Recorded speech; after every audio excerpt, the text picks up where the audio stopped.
Ben voilà, ben merci, à toi la parole. D'accord. Merci Caroline.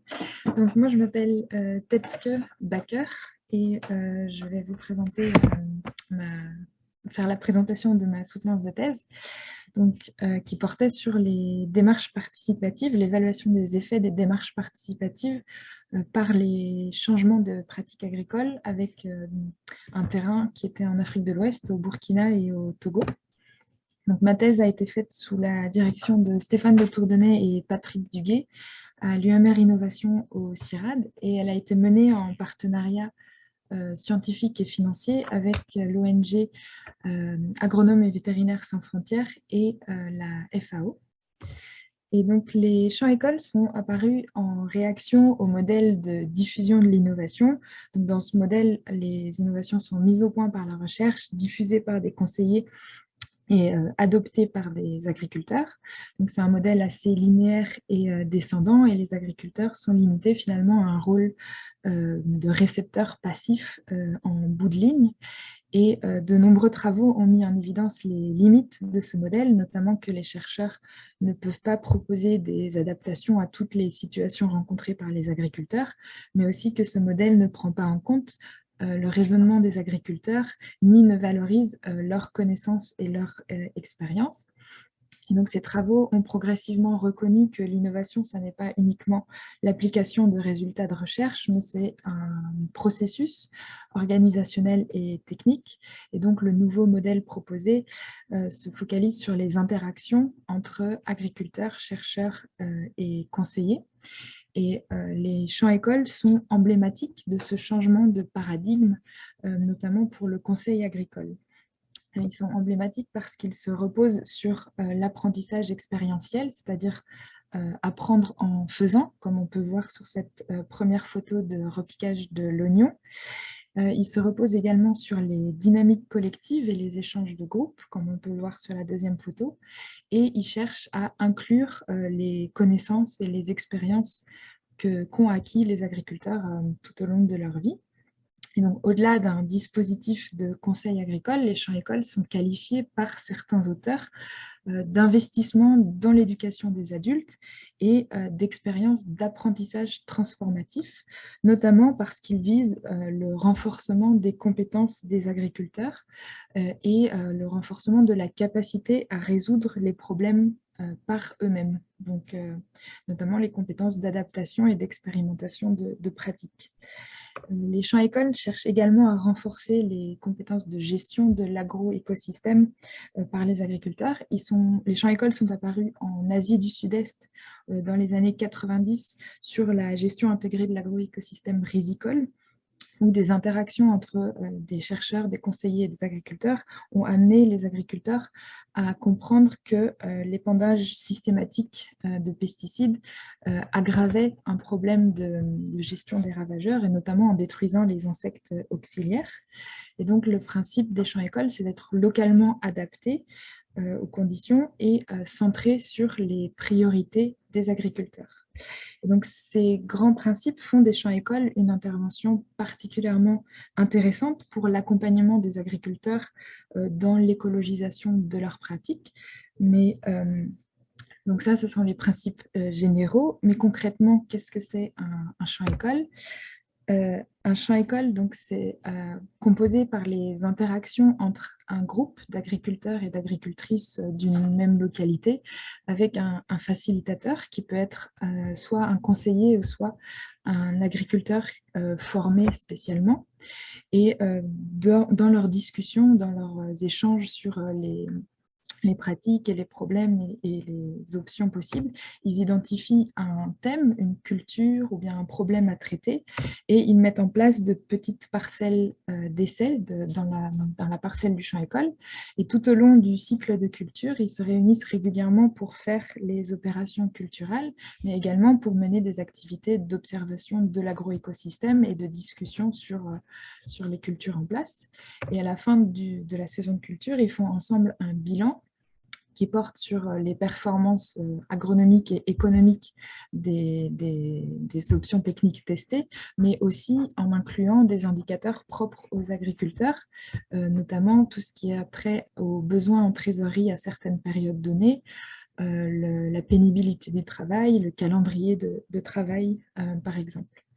Donc, on l'a vu, les champs écoles cherchent à renforcer les compétences des agriculteurs, au-delà uniquement des apprentissages, et également à soutenir et à renforcer l'action collective des agriculteurs. Et donc, ma thèse, elle porte sur les effets pour les anciens participants quelques années après le champ école. Qu'est-ce qu'ils ont pu mettre en place chez eux, quelles pratiques il y a chez eux quelques années après la fin du champ école. Donc, on peut se demander pourquoi évaluer les champs écoles. La première réponse, c'est le volume des interventions. Donc, depuis leur apparition en Asie du Sud-Est, les champs écoles ont été mis en place dans plus de 90 pays. Et aujourd'hui, il y a aussi plus de projets et un plus grand volume de fonds investis en Afrique en particulier.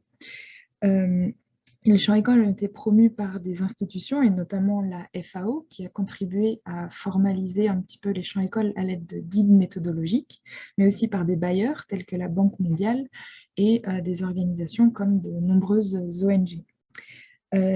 Au fur et à mesure que les champs écoles se sont installés dans d'autres pays, il y a eu une diversité des thématiques et des systèmes de culture abordés, mais aussi une diversification des modules inclus dans le curriculum de formation des champs écoles. Donc, il y a une diversité des champs écoles qui existent. Et enfin, un dernier élément, c'est que l'évaluation des effets des champs écoles peut permettre de tirer des leçons pour améliorer l'accompagnement des agriculteurs dans la transition agroécologique. Et on peut alors se demander comment évaluer les champs écoles. Donc, rappelons qu'une évaluation, c'est collecter des informations sur des activités et des produits d'une intervention dans le but de démontrer qu'une intervention a causé des effets. Et ces effets peuvent être souhaitables ou non et attendus ou non. Il y a deux dimensions principales à l'évaluation. La première, c'est l'attribution. Donc, c'est vraiment prouver un lien de cause à effet entre une intervention et des effets observés sur le terrain. Donc, ce sont des évaluations qui ont principalement pour but de mesurer et qui se reposent régulièrement sur l'utilisation de contrefactuels.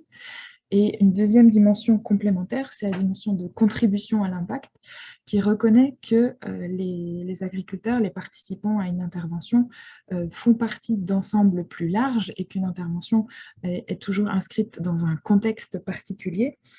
Et donc, la dimension de contribution à l'impact vise plutôt à comprendre comment une intervention a fait une différence. Et donc, ce sont des évaluations qui ont plus un but de compréhension et d'explication des mécanismes de causalité des effets. Et parmi cette dimension de contribution à l'impact, la théorie du changement, qui est également appelée le chemin d'impact, est régulièrement mobilisée. Et donc, c'est l'ensemble des hypothèses sous-jacentes sur la façon dont une intervention va engendrer un effet. Et donc, c'est souvent mobilisé dans les contributions à l'impact et c'est représenté sous la forme d'une chaîne causale d'effets et impact à partir de l'utilisation de ressources. Et donc, dans la thèse, nous avons reconstitué le chemin d'impact des champs écoles au regard de la discipline agronomique. Et une originalité de notre proposition, c'est qu'elle est centrée sur la participation de l'agriculteur au champ école. Donc, suite à la participation de l'agriculteur, il acquiert des connaissances et des compétences qui constituent un input, et la mise en pratique de ces nouvelles connaissances et compétences constitue un output, donc des nouvelles pratiques de gestion de l'agroécosystème et de gestion de l'exploitation agricole, ce qui entraîne ensuite des outcomes concernant la production agricole, mais aussi la diversification et la conservation des productions, et à long terme des impacts sur la sécurité alimentaire et la résilience des exploitations agricoles. Et donc, cette chaîne causale qui met un petit peu en avant la place centrale des pratiques agricoles et des choix techniques des agriculteurs dans l'atteinte des impacts.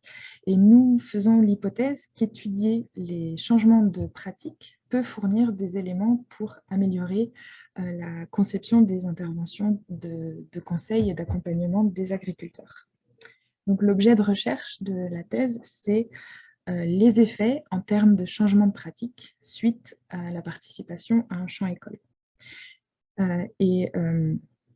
Donc, il y a 3 questions de recherche dans la thèse. La première question, c'est comment les méthodes d'évaluation existantes des champs écoles tiennent-elles compte de la diversité des champs écoles? Et pour cela, on a fait une revue de littérature sur la mise en œuvre des champs écoles et les méthodes d'évaluation des champs écoles. La deuxième question, c'est de savoir comment la participation à un champ école transforme les pratiques des agriculteurs. Et là, c'est une étude de terrain avec 2 niveaux d'analyse. Un premier niveau d'analyse à l'échelle du système de culture, en analysant les trajectoires de changement de pratique des agriculteurs, et un deuxième niveau à l'échelle de l'exploitation agricole, en regardant si ces changements de pratique sont visibles également pour l'ensemble de l'exploitation agricole. Et donc, une dernière question, c'est à partir de cette revue de littérature et de cette étude de terrain, est-ce qu'on peut proposer des évolutions et des recommandations pour améliorer les champs écoles et leur contribution à l'accompagnement de la transition agroécologique des agriculteurs. Donc, c'est la discussion des résultats et la formulation de recommandations opérationnelles, notamment pour les 2 partenaires de la thèse, AVSF et la FAO. Donc, le reste de ma présentation va suivre le plan qui est détaillé ici. D'abord la revue de littérature, ensuite l'analyse des trajectoires de changement de pratique, puis les changements de pratique à l'échelle de l'exploitation agricole, et enfin la discussion et les recommandations. Donc, l'ensemble de la démarche se base sur l'étude de la diversité des champs-écoles et l'établissement d'une typologie des champs-écoles qui permet ensuite d'échantillonner des champs-écoles contrastés, représentatifs de cette diversité des champs-écoles, pour lequel on enquête une diversité d'exploitation agricole et à partir des descriptions des agriculteurs, on reconstitue les trajectoires de changement de pratique à l'échelle du système de culture ciblé par le champ école, puis à l'aide d'un cadre d'analyse du fonctionnement des exploitations agricoles familiales, on observe si des changements de pratique sont visibles à l'échelle de toute l'exploitation agricole. Et enfin, comme je le disais, en échange avec les partenaires, on formule des recommandations pour la mise en œuvre et l'évaluation des champs écoles. Donc maintenant, pour passer à la revue de littérature sur la caractérisation de la mise en œuvre des champs écoles, nous avons utilisé 2 échelles. Une première échelle concernant la thématique abordée dans le champ école. Est-ce qu'il s'agissait d'un champ école limité à une pratique ou un itinéraire technique, un système de culture, ou bien le champ école portait sur l'échelle de l'exploitation agricole, notamment avec l'intégration agriculture-élevage, ou des thématiques plus intégratives, notamment relatives à la gestion des paysages et à la gestion de la santé. Et une deuxième échelle qui est l'échelle de participation des agriculteurs au dispositif, donc à partir de l'échelle de Biggs, qui distingue une participation contractuelle, donc un échange de services, une participation consultative où le diagnostic est fait par des experts, mais les agriculteurs sont consultés sans forcément qu'ils aient un pouvoir sur la décision finale de contenu du champ école.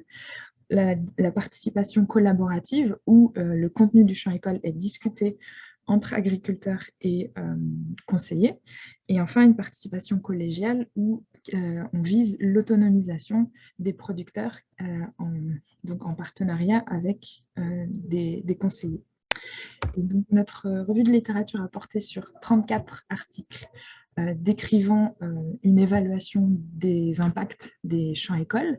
Et un premier résultat important, c'est que sur ces 34 articles, 15 ne décrivent pas du tout le champ école qui est évalué. Donc, pour ces articles, en fait, le champ école est perçu comme une méthode standardisée de conseil et cela va à l'encontre des principes généraux des champs écoles d'adaptation aux conditions locales et de se centrer sur les priorités des agriculteurs. Et un deuxième résultat, c'est que 16 études sur les 19 restantes sont des champs écoles plutôt de démonstration et de diffusion de connaissances, donc de transfert de technologies, ou bien des champs écoles consultatif où le thème, le contenu du champ école a été décidé en amont et le curriculum est plus ou moins standardisé. Et on observe que pour ces 16 études, les champs écoles portent sur des thématiques limitées au système de culture. Et un dernier ensemble, c'est les études pour lesquelles les champs écoles sont collaboratifs, donc les champs écoles qui sont adaptés localement à chaque groupe ou bien adaptés dans le temps avec les agriculteurs. Et on observe alors qu'on a des thématiques à l'échelle de l'exploitation agricole ou au-delà, des thématiques intégratives. Donc, cette revue de littérature montre qu'il y a une diversité d'interventions réunies sous l'appellation champ école. Et alors même que les principes généraux des champs écoles ne sont pas compatibles avec le modèle de diffusion de l'innovation, la revue de littérature montre que c'est le cas dans la pratique. Et il y a donc un paradoxe entre ces principes généraux des champs écoles qui sont localement adaptés, centrés sur les agriculteurs et visent le renforcement des compétences, et la mise en œuvre sur le terrain et la manière dont ils sont présentés dans les études inclus dans la revue de littérature. Et cela nous amène à poser la question, est-ce que la manière dont le champ école est mis en œuvre, la qualité de la mise en œuvre, influence les changements de pratique des participants, les effets observables pour les champs écoles? Donc c'est ce qu'on a étudié dans l'étude de terrain. Et pour cela, on a cherché à dépasser les limites des évaluations courantes des champs écoles, puisque la revue de littérature a montré que la majorité des évaluations utilisent des indicateurs d'effet à court terme, donc des tests de connaissances à l'issue du champ école, ou bien un taux d'adoption de pratiques prédéterminées et à un instant donné, ou alors des indicateurs de performance économique ou agronomique qui servent de proxy pour indiquer qu'un changement de pratique a eu lieu. Par exemple, il y a plusieurs études qui utilisent les dépenses, les charges en intrants ou en pesticides pour indiquer qu'un changement de pratique a eu lieu. Et notre positionnement dans la thèse, en lien avec des travaux antérieurs, c'est de considérer que le changement de pratique, c'est un processus d'adaptation des pratiques par les agriculteurs à leur motivation et à leurs contraintes. Et pour faire cela, nous avons enquêté les choix techniques tels qu'ils sont décrits par les agriculteurs. Donc les changements, ce qui constitue un changement de pratique n'a pas été défini a priori. Et ensuite, on a utilisé le cadre ESR pour classer ces pratiques selon leur degré d'écologisation des pratiques. Donc pour rappel, le cadre ESR distingue des pratiques visant à optimiser l'efficience, optimiser l'utilisation des ressources et leur efficacité, des pratiques de substitution d'intrants conventionnels par des techniques mécaniques ou bien des intrants organiques, et enfin la reconception, donc c'est un changement pour l'ensemble du système, une transformation de la structure et de ses fonctions à partir de principes écologiques. Donc maintenant, je vais passer aux résultats de cette étude de terrain. Et donc, elle a été mise en œuvre dans deux zones aux conditions pédoclimatiques relativement similaires. L'ouest du Burkina Faso avec l'initiative Bonne pratique agricole mise en œuvre par la FAO et ses partenaires locaux, et pour laquelle la participation des agriculteurs est consultative. Et au nord du Togo, le projet Durabilité et résilience de l'agriculture familiale, mis en œuvre par AVSF et ses partenaires locaux, avec une participation collaborative des agriculteurs. Et donc, ce que cela entend plus précisément, c'est que pour ces champs écoles consultatifs au Burkina, le diagnostic a été fait par des experts, et en l'occurrence les chercheurs de l'INERA, la recherche agronomique du Burkina, en consultant des leaders paysans, mais le diagnostic est fait par des experts qui ont formulé un curriculum standardisé, appliqué dans toute la zone. Ensuite, il y a eu une étape de formation des facilitateurs à ce curriculum, puis la création des groupes champs-écoles, et enfin le déroulement des champs-écoles. Et par contraste, les champs-écoles collaboratifs, donc le document de projet ne précisait pas le contenu, le thème de ces champs-écoles. Et il y a eu donc la création des groupes de champs-écoles, puis une étape de diagnostic participatif, ou à partir des conditions pédoclimatiques et des pratiques courantes des agriculteurs du village concerné, et en prenant en compte le potentiel de la parcelle retenue pour le champ-école, il y a eu une discussion entre les propositions d'options techniques des agriculteurs et celles du facilitateur pour parvenir à la formulation d'un curriculum local, donc adapté pour chaque groupe champ-école. Et ensuite, le champ-école s'est déroulé. Donc, quelques éléments de contexte. On est dans une zone de savane sèche avec des exploitations de polyculture élevage familiale. Dans la zone, le système dominant, c'est des systèmes cotonniers, donc avec des rotations coton-céréales et un tout petit peu de légumineuses. Et les céréales sont le maïs principalement et aussi le sorgho. Et donc, cela crée aussi des enjeux liés à la fertilité des sols, notamment au nord du Togo. Une différence notable, c'est que les exploitations font entre 5 et 10 hectares à l'ouest du Burkina, mais seulement entre 2 et 5 hectares au nord du Togo, où la pression foncière est très forte, donc les exploitations sont plus petites. Et aussi, pour diversifier les sources de revenus, notamment le maraîchage de contre-saison, donc en saison sèche dans les bas-fonds et irrigué manuellement, s'est fortement développé ces 15-20 dernières années. Et donc, on a échantillonné donc ces champs-écoles consultatifs et collaboratifs, et ensuite on a mené 3 entretiens avec les agriculteurs. Donc, les champs-écoles consultatifs au Burkina portaient sur le coton, le maïs et les légumineuses en culture pure. Il s'agissait du mukuna ou bien du niébé. Et j'ai enquêté 17 exploitations agricoles. Et pour les champs-écoles collaboratifs au Togo, il y avait des champs-écoles sur maïs légumineuse en culture pure ou en culture associée, et aussi des champs-écoles de maraîchage portant sur la tomate ou l'oignon. Et j'ai enquêté 22 exploitations pour les champs-écoles pluviaux et 21 pour les champs-écoles de maraîchage. Donc maintenant, pour présenter ces trajectoires, donc, comme on l'a dit, les pratiques ont été classées à l'aide du cadre ESR. Donc sur l'axe horizontal, ici, il s'agit des pratiques de gestion de la fertilisation. Et sur l'axe vertical, il s'agit des pratiques d'insertion des légumineuses dans les systèmes de culture, en culture pure ou en culture associée. Et voici un exemple de trajectoire pour un champ-école consultatif. Donc, chaque point représente une pratique et les changements successifs sont reliés entre eux. Chaque flèche représente une exploitation agricole et un point sans flèche, c'est une pratique qui n'a pas changé. Donc, on observe que ces trajectoires sont plutôt courtes et principalement horizontales vers l'utilisation de plus de fumier dans les cultures pluviales en combinaison avec la fumure minérale. Et les pratiques qui avaient été mises en œuvre dans les champs-écoles sont en jaune et on observe qu'aucun agriculteur n'atteint ni ne dépasse ces pratiques du champ-école. Et par contraste, pour les champs-écoles collaboratifs, donc à nouveau, les différents points représentent des changements qui sont reliés entre eux jusqu'à former une trajectoire. On observe que ces trajectoires sont plus longues et diversifiées avec plusieurs changements successifs. Souvent en 2 temps, d'abord horizontal vers l'utilisation de compost, puis vertical pour les légumineuses.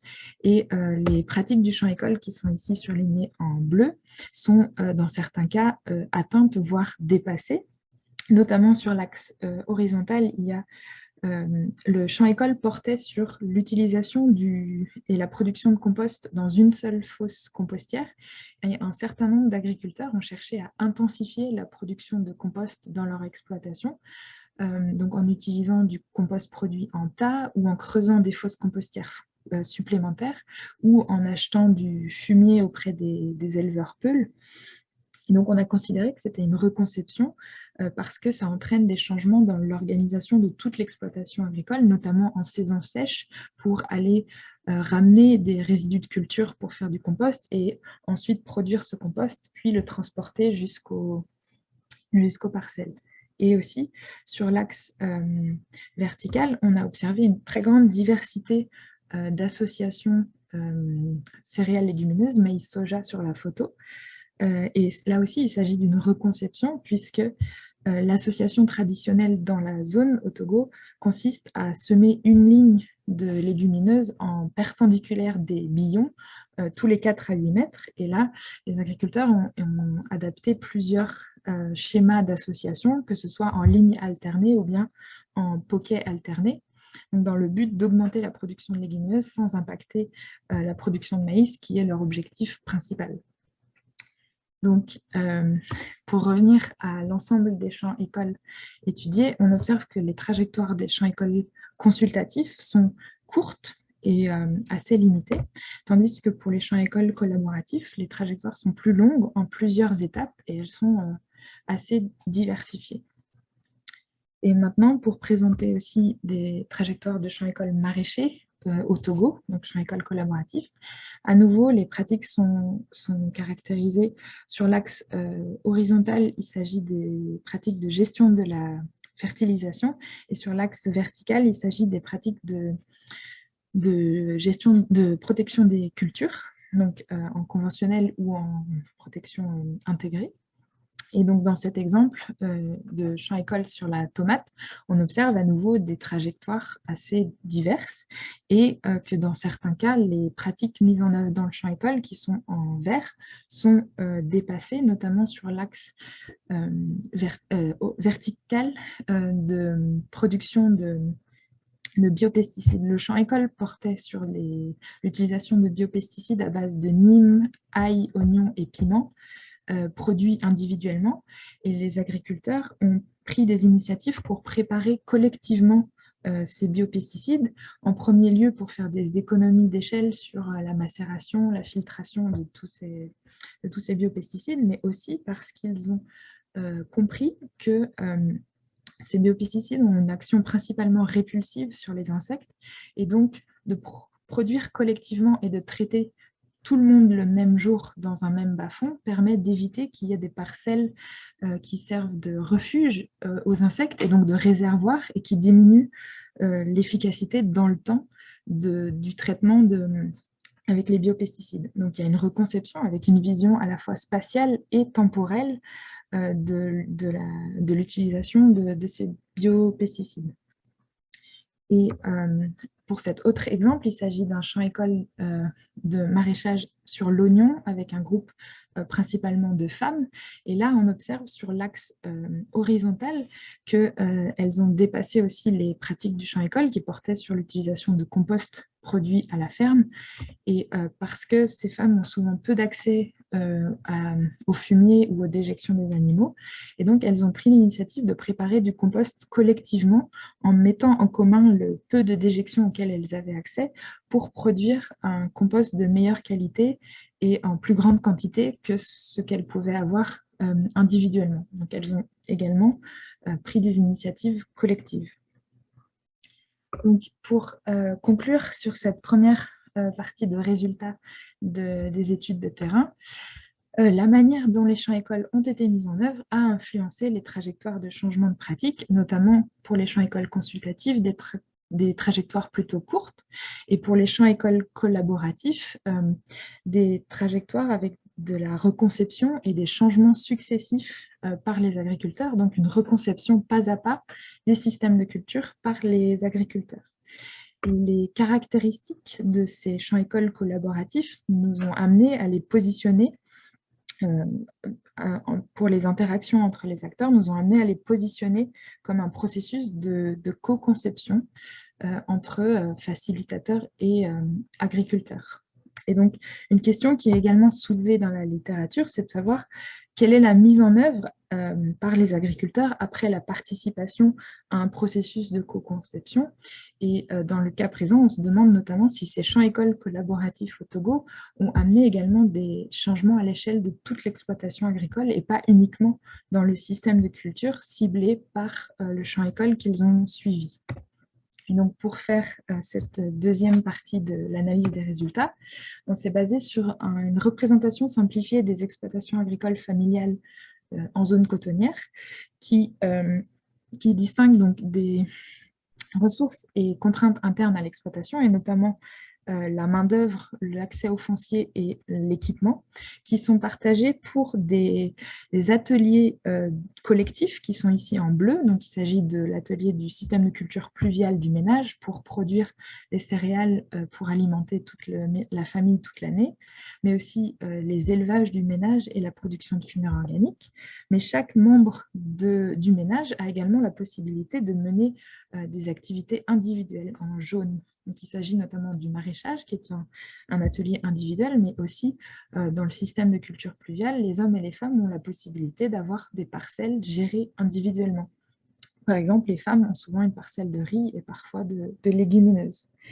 Et donc, nous avons caractérisé les changements de pratiques agricoles dans 4 sous-systèmes de ces exploitations agricoles familiales. Donc, un sous-système individuel, le maraîchage, et les systèmes culture pluviale, production de fumure organique et élevage qui sont gérés collectivement. Et ces 3 systèmes gérés collectivement sont en fait gérés par le chef d'exploitation, qui est soit le mari, le père de famille, ou bien dans le cas d'une veuve, il s'agit du fils aîné, du fils adulte. Et donc, cela nous a amené aussi à poser la question du genre des participants au champ école. Est-ce qu'une femme qui participe au champ école est en mesure d'amener des changements dans ces ateliers collectifs gérés par le chef d'exploitation? Est-ce qu'elle est en mesure d'amener des changements dans l'exploitation agricole de la même manière que si c'est un homme qui participe au champ école? Et donc, pour présenter de manière simplifiée les résultats de cette étude, en premier lieu, on a observé que la participation au champ école a effectivement amené des changements dans les ateliers non ciblés par les champs écoles, et notamment dans les ateliers de production de la fumure organique et d'élevage. Et on observe différentes combinaisons de changements. Nous avons caractérisé les changements en 3 niveaux. Orange, c'est pas de changement. Un premier niveau de changement et un deuxième niveau de changement plus intensif qui est en vert. Et donc, on observe différentes combinaisons de changements à travers les différents sous-systèmes de l'exploitation agricole. Le deuxième résultat, c'est que le champ école suivi, qu'il soit pluvial ou maraîchage, n'influence pas les changements dans les sous-systèmes de l'exploitation agricole. On observe différentes combinaisons de changements, peu importe le thème du champ école suivi. Et on observe aussi que les agriculteurs qui ont suivi 2 champs école ne font pas plus de changements que les agriculteurs qui n'en ont suivi qu'un seul. Et enfin, un dernier résultat, c'est que nos enquêtes ne nous ont pas permis de mettre en évidence qu'il y avait une différence selon le genre des participants. Donc les femmes sont en rouge ici, et elles font partie de différentes combinaisons de changements de pratique. Donc, notre échantillon ne nous a pas permis de mettre en évidence une différence. Ça veut dire que des femmes qui participent au champ école ont pu faire des changements dans des ateliers qui sont gérés par le chef d'exploitation. Et donc, ce serait vraiment intéressant de faire des enquêtes plus approfondies pour savoir quelles contraintes et quelles négociations ont pris place dans ces exploitations pour que ces femmes puissent amener des changements dans d'autres ateliers qu'elles ne gèrent pas directement. Et donc, plusieurs facteurs expliquent ces résultats, notamment, et j'en ai déjà parlé, les groupes de traitement collectif pour les biopesticides expliquent que des maraîchers qui n'ont pas participé au champ école de maraîchage, mais se trouvant dans un bas-fond où il y a ce genre de groupe pour les biopesticides, ont quand même fait des changements dans leur manière de gérer la protection des cultures maraîchères. Et aussi, dans d'autres bas-fonds, il y a des accords pour étaler les repiquages de la tomate, ce que les agriculteurs ne faisaient pas avant, et donc qui créaient des pics de production, et donc les agriculteurs n'avaient plus de pouvoir pour négocier avec les acheteuses de la tomate, puisque leur production était proche de pourrir, et donc ils la vendaient à des prix très bas. Et maintenant, avec ces accords, même des agriculteurs qui n'ont pas participé au champ école ont pratiqué cet étalement des repiquages de la tomate pour éviter les pics de production. Un deuxième effet très visible, c'est les interventions complémentaires dans la zone, notamment pour le creusage d'une fosse compostière par ménage, qui ont permis à certains agriculteurs de répliquer les dimensions de cette fosse et donc d'intensifier la production de compost dans leurs exploitations, mais aussi l'équipement en charrette avec un âne pour le transport de la fumure organique qui a permis de lever une contrainte à l'utilisation de la fumure organique pour les transports des résidus, mais aussi le transport du compost, puisque sans cet équipement, c'est quelque chose qui doit se faire sur la tête par les femmes, et c'est très pénible et ça ne permet pas de transporter de grandes quantités de fumure organique. Et enfin, les agriculteurs ont expliqué que c'est la volonté d'avoir plus de fumier qui leur a amené à faire des changements dans les élevages, soit directement en augmentant le paillage dans les étables, mais aussi indirectement en jouant sur notamment le respect du calendrier de vaccination et pour diminuer les mortalités, ou bien l'alimentation des animaux en pleine journée pour limiter les divagations et les vols d'animaux, donc maintenir la taille du troupeau et ainsi augmenter un peu la production de fumier. Donc maintenant, pour passer à la discussion, donc notre étude nous a permis de mieux comprendre comment se construisent et comment évoluent les systèmes de culture en lien avec des travaux précédents. Et cette évaluation des champs-écoles en utilisant les changements de pratique constitue un apport original pour comprendre cet output dans notre chaîne causale d'effets et impacts. Donc, c'est une évaluation sur le temps long et sans contrefactuel, puisque l'objectif, c'est de comprendre et pas nécessairement de mesurer. Et ça aussi, c'est innovant par rapport à la manière dont les champs-écoles sont généralement évalués. Et la caractérisation de la mise en œuvre des champs-écoles, la qualité de la mise en œuvre des champs-écoles et son utilisation dans l'interprétation des résultats de l'évaluation d'impact est aussi quelque chose d'innovant et de recommandable. Donc, on a mis à jour une grande diversité de pratiques puisque on s'est basé sur la description des pratiques par les agriculteurs eux-mêmes et non pas l'utilisation d'un taux d'adoption de pratiques prédéterminées. Et aussi, on a cherché à voir quelle était la mise en œuvre des agriculteurs après la participation au processus de co-conception dans les champs-écoles collaboratifs. Donc, ces effets positifs pour les champs-écoles collaboratifs montrent que les processus de co-conception peuvent être utilisés dans une approche de conseil aux agriculteurs, mais cela pose la question de la place du diagnostic dans le dispositif de champ-école et le rôle des agriculteurs dans le dispositif. Et plus généralement, ça pose la question de la fonction de la participation des agriculteurs dans des dispositifs de conseil. Est-ce que la participation des agriculteurs est utilisée comme méthode d'animation, mais le contenu du champ-école est déjà prédéterminé, ou bien est-ce qu'il y a réellement une volonté de renforcer les compétences des agriculteurs et donc les agriculteurs ont un pouvoir de décision et d'influencer sur le contenu du champ-école, comme c'est le cas dans les champs-écoles collaboratifs.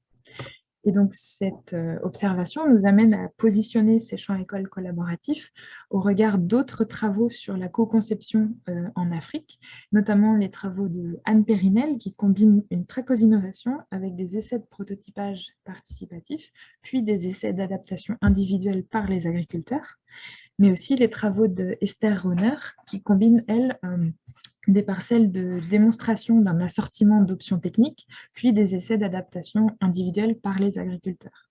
Et ces deux ensembles de travaux mobilisent la co-conception principalement dans un objectif de recherche-action, tandis que les champs-écoles collaboratifs que nous avons étudiés au Nord Togo mobilisent la co-conception principalement à des fins de conseil, de développement et d'accompagnement des agriculteurs.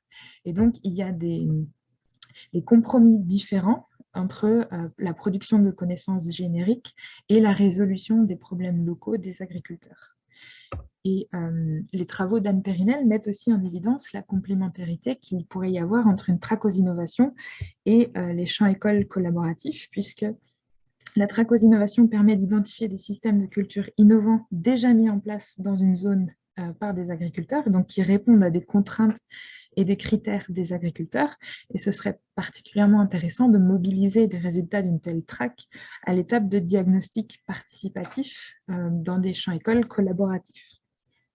Donc maintenant, pour replacer les 5 recommandations qui ont été faites pour la mise en œuvre et l'évaluation des champs-écoles, une première recommandation, c'est de construire l'évaluation à partir du chemin d'impact, donc c'est-à-dire de mettre à jour l'ensemble des hypothèses implicites et explicites sur la façon dont une intervention doit générer un impact. Donc on peut mobiliser le chemin d'impact ex ante ou bien ex post pour identifier les indicateurs de l'évaluation, même s'il faut laisser la porte ouverte à des effets non identifiés avant l'évaluation, mais aussi de choisir quelle méthode d'évaluation utiliser, quelle complémentarité entre des méthodes de contribution et d'attribution de l'impact.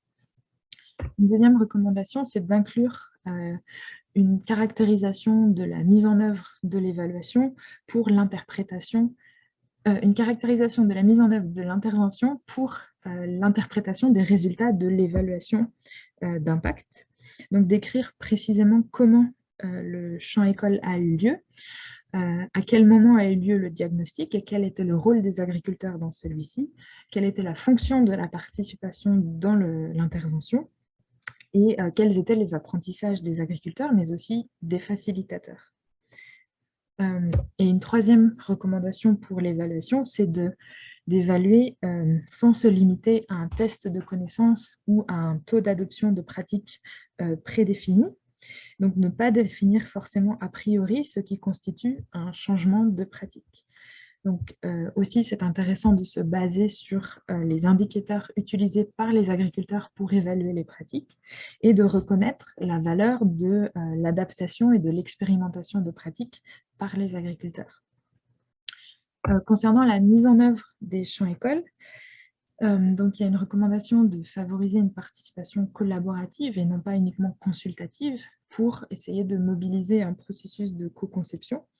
Et ça implique de s'assurer que tous les acteurs du projet ont la même compréhension de ce que le mot champ-école signifie et de se demander d'où vient l'innovation, quels sont les objectifs du champ-école et qui participe et à quelles étapes.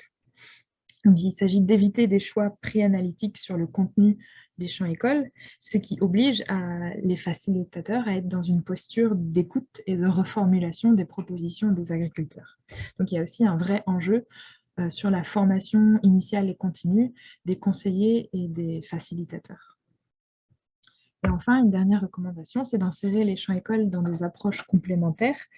Donc, on a vu la complémentarité entre les fosses, l'appui au creusage de fosses et l'équipement en charrette ASIN pour lever des contraintes additionnelles à la production et à l'utilisation de fumeurs organiques, au-delà uniquement de la connaissance du processus de compostage. Mais il peut s'agir aussi d'accompagner et d'encourager l'action collective, notamment en soutenant des organisations de producteurs, et d'anticiper des blocages dans un système socio-technique dominant, notamment à l'aide de plateformes d'innovation ou de processus d'innovation couplés avec d'autres acteurs que les agriculteurs. Donc, ces différents principes sont reliés et interdépendants, puisque dans la mesure où on cherche à faire un processus de co-conception dans les champs-écoles, l'issue est inconnue et donc ça n'a pas beaucoup de sens de les évaluer à l'aide d'un taux d'adoption de pratiques prédéterminées. Et le chemin d'impact est alors très intéressant pour essayer de reconstituer comment l'intervention peut amener à des impacts et l'évaluation de la qualité de la mise en œuvre du champ école est alors aussi très importante pour interpréter les résultats de l'intervention, de l'évaluation. Voilà. Donc en conclusion, les champs écoles collaboratifs ont des effets positifs pour les trajectoires de changement de pratique à l'échelle du système de culture et les changements de pratique à l'échelle de toute l'exploitation agricole. Donc, ils atteignent leurs objectifs de renforcement des compétences des agriculteurs, notamment les compétences d'adaptation et d'expérimentation de pratique, mais aussi, ils ont permis de renforcer des dynamiques de groupe qui ont facilité des changements de pratique individuelle. Donc les champs écoles, en complémentarité avec d'autres dispositifs, ont un rôle à jouer pour accompagner les agriculteurs dans l'écologisation de leurs pratiques, mais aussi pour accompagner des dimensions plus sociales de la transition agroécologique. Et donc ça nécessite de bien comprendre et positionner l'intervention pour tous les acteurs impliqués dans un projet et d'utiliser le suivi-évaluation ou l'évaluation pour améliorer l'intervention. Voilà. Merci beaucoup.